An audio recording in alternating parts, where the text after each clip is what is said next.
and they will go big.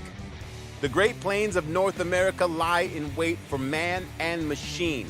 Freeride motocross soaring to new heights. This is imagination. Go around for the first time with Ryan Sipes. Some of the smaller features first of all, then we'll get on to the bigger jumps. There's a 140-foot long jump. There's one that's a blind one over some trees. Going to be fascinating to see what he can do. He says that he hasn't ridden sort of for fun freestyle like this for a long, long time. Oh, that was a beautiful whip right there. You saw Sipes getting it really flat and straight off the bat, using this sort of supercross section, obviously something he's a little more familiar with, over the container. Nice little container right there, and then one of the bigger jumps on the back part of the track. Sipes gets it nice and sideways. Remember, the wind is pretty brutal out there at the moment, so that's going to make any of these normal tricks just that much harder for these guys. Great early stuff here from Sipes. Fascinating to see what he can do up against these way more experienced free riders, and there is the blind launch over the trees. Phenomenal stuff. Yeah, huge jump for Sipes right there. A lot of riders very intimidated. Really hard when you can't see the landing. Nice little whip off to the side. We'll see. He uses the half pipe or the quarter pipe landing, but not the takeoff. Sipes obviously not very familiar with that sort of more of a freestyle obstacle, but really enjoying the moto sort of obstacles in the middle. Another big jump there with a crosswind. Didn't do a whole lot. And also Ryan Sipes, not a freestyle rider, so where he will probably lack a little bit is in the trick department. But when you talk about speed and just being fluid on the motorcycle, that's what this guy's known for. This is the second half of the course, which is a little bit more technical, a little bit more like a motocross track that Sipes will be used to. He's still getting good air and good amplitude, but I think he knows he's not going to be fighting the hardcore freestyle riders for the win here, but still having a good run out there, nice and fluid and smooth, which is one of the things that the judges are going to be looking for. Oh, absolutely. You watch him, he's getting the downsides of these jumps very clean, getting in and out of the corners nicely.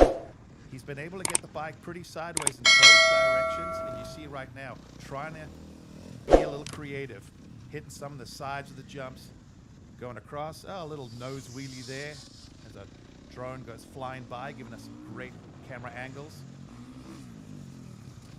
This is part of the course designer's plan as he comes up towards the finish line now, is there's so many ways to attack these jumps. You can go off the side, you can go the traditional front way. Fascinating stuff, and Sipes comes across the line then to finish his run. Neat, tidy, clean stuff, exactly what you'd expect from him, I suppose. Yeah, exactly. You saw that nice whip right off the bat, that nice hip jump to the right there, a more straight up and down whip, and then you see here on the shipping container, nice little power wheelie there, little style and creativity, and once again a nice whip, but going in the opposite direction. So Ryan Sipes showing some versatility over the big finish line. And when you walk it, you go, all right, it's big, and then you jump it, it's really big. You can't even grasp how big these jumps are. I think the most intimidating jump is probably the tree jump. The tree jump. That jump over the trees is insane. You're completely blind. You take off the lip and you're in the air for 2 seconds before you see where you're gonna land, and you don't know if you're gonna make it yet. Vicky did it before any of the guys too, so hats off to her.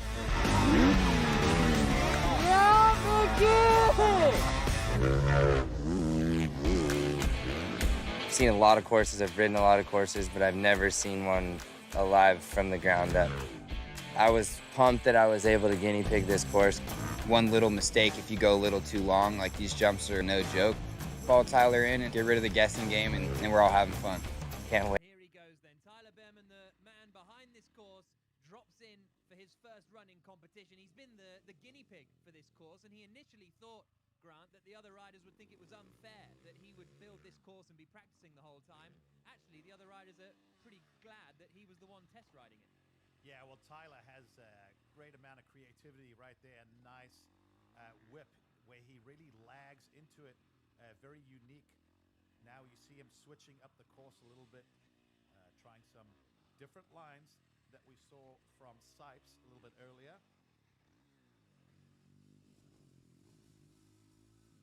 Great stuff from Behrman then in these early stages. What's he going to do on the container? We saw the wheelie on it from Sipes, and similar from Behrman as he comes over.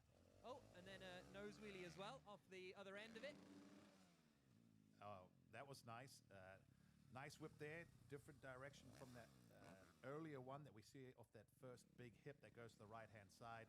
He takes a little deep breath there, heading back up towards some of the bigger jumps. And oh, that was beautiful. Oh. Flat and sideways. That will get the judges' attention right there. Over the trees, and now we're going to see Behrman on the quarter pipe for the first time, using the ramp on the right-hand side, 60 foot in the air, nails the landing. Oh, that was lovely. Behrman gets a lot of height over that, which is what the judges love. The one-hander, kind of his signature move, and he actually used the quarter pipe, one of the few doing it, so that helps out in the overall score big time.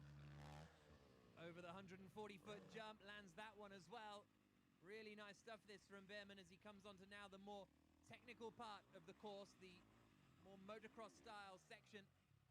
And he first started thinking about this concept about 3 years ago. It was based on mountain biking, free riding. Thought, wouldn't it be cool to do that with bikes? Then found this site about 18 months ago. And here we are, and he is really showing us how much fun he has on his bike. Well, Behrman, we could argue, is probably the perfect person to design a course like this. He's got a free riding background, a motocross background. He's done X Games, quarter pipe, and not bad with the tricks as well. So a discipline that really suits him. And as he mentioned earlier, this is what these guys love, just being creative right there, from one lane to the other. It's like going out of the Supercross practice track, and when you're bored out of your mind, you start being creative and go from one lane to the other. Here he comes then up to the final jump. Really nice run that from Tyler Behrman. Finishes it with a beautiful whip. And that is going to get good scores from the judges, I would have thought. Very neat all the way around. Big height and some really well executed tricks. That's that lag whip that he has where the front end goes high. Then a nice flat one with a leg out. Little Ricky Carmichael-esque from back in the day of moto. And then going in the opposite direction. Look at that. The rear wheel above the head. So Behrman, solid run there. Got everything in there. Watch this. This will give you a great shot. Look at that. Upside down. One-hander. 6 stories up in the sky. Perfect landing. Nails that beautifully. Very experienced rider. Drops in now. This is going to be a big run, I think. Yeah, Kobe Raha, known for going big. If you want to look up going big on a run, there'll be a picture of this guy right next to it. He likes his free riding. Beautiful whip right off the bat.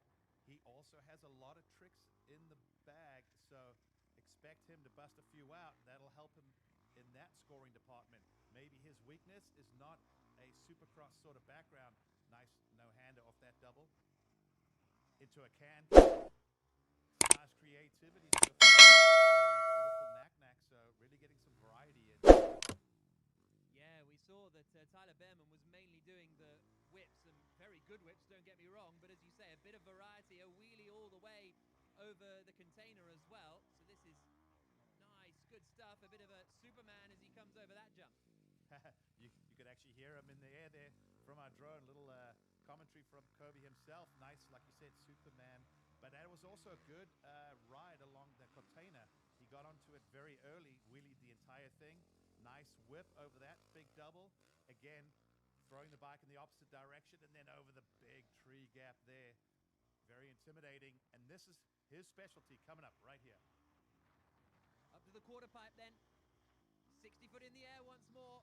Oh, gets the leg off. Oh, that was huge. A nice knack-knack while almost upside down. Different camera angle will really show you how gnarly that just was. So Kobe Raha so far, this has been a great run for him. Says he's living the dream at the moment as he comes over this 140 foot. Whoa, that was close. Just got away with that. That might have been the win that was a factor. He probably thought, hey, I don't want to get it sideways, whipping it over this jump because of the wind. I'll just do a no-foot can-can. All of a sudden, it looked like he couldn't get his legs back around. So Kobe Raha had a very interesting moment there, but pulls it off. That's a bit more what he was going for, wasn't it? Yeah, exactly. For good measure, he figured, I'll show you I can go both ways now in one jump. So great job from him. Said he got tired of spending all of his money trying to be a motocross racer and then ended up doing some free riding and just loved it, and now enjoys riding all the time. He's coming up into the final sequence of this course, and this is the part that you said he might be a little bit weaker on technically. Well, I just figured with him having a lot of freestyle tricks, the moto section, you see the moto guys getting a little more creative. He's taking a more traditional line as he heads towards the finish line. Finishes it beautifully over the line, and that is a good run from Colby Raha. We'll see what the judges reckon, but we saw a lot more tricks from him compared to Tyler Behrman in particular. Yeah, that's more of his background. You saw a nice variety there. Hands behind the back, suicide no-hander. He had a couple double can-cans, no-footed can-cans, and then again, able to get that bike totally sideways, upside down. Just a nice motocross-style whip, and then watch this. Upside down, 6 stories in the air, fully extended knack-knack. That is unbelievable. Retirement for his shot at the Imagination course. You're watching the Red Bull Signature Series. Welcome back to the Red Bull Signature Series here in America's Heartland. This is Imagination, and Cole Seeley, currently sitting in third, heads to the start line for his second run. The general, Ryan Sipes, just dropped his second run moments ago, Grant. Yeah, Sipes had a great run again, just solid, consistent. Just came here and didn't expect too much out of himself, but what's been lovely to see is he's pushed himself in areas that maybe he didn't imagine. You heard the riders talking about just how big these jumps were. I got to imagine the intimidation factor was huge, but Sipes, 2 solid runs, very consistent, very smooth, nothing too flashy, but great job from the general. Sipes remains in 4th place. Next up is 30-year-old Cole Seeley. An 88 in his first run has him Behrman and Raha, who have still got a second run to come. Well, Cole Seeley, obviously, if you look at that, the speed and fluidity part he has got from his Supercross background, former winner, loves free riding, said he got burnt out on motocross a little bit because of the training aspect. I feel like this is something that he really enjoys and will thrive at. Maybe his weakness is the freestyle tricks on their own, but Cole Seeley is really good with his timing as well. You'll notice he'll absolutely grease the backside of these landings time and time again. A nice knack-knack, one of the few guys that does it in that direction.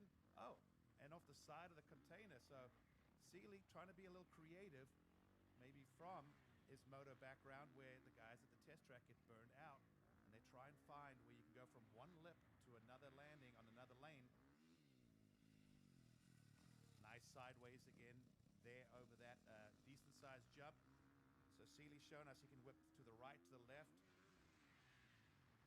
And with this wind, these guys are doing an exceptional job because, of course, at some time the headwind will be straight in front of you. Other times it's from the side or from behind. That also affects how fast or how slow you have to hit these takeoffs. Good stuff this from Cole Seeley.